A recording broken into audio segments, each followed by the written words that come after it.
traversal, you know, three traversal. Three traversal means nothing but it is a way of direction.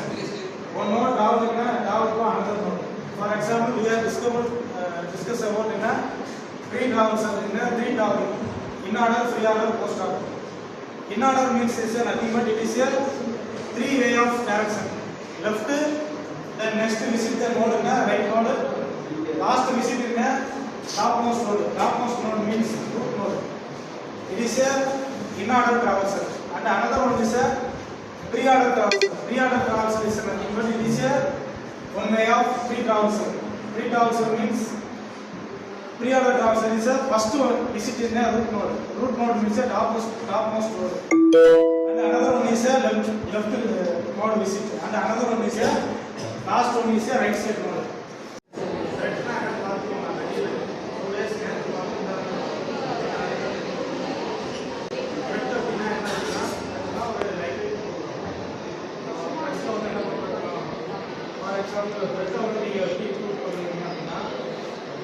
Body of the structure is first one is a main block.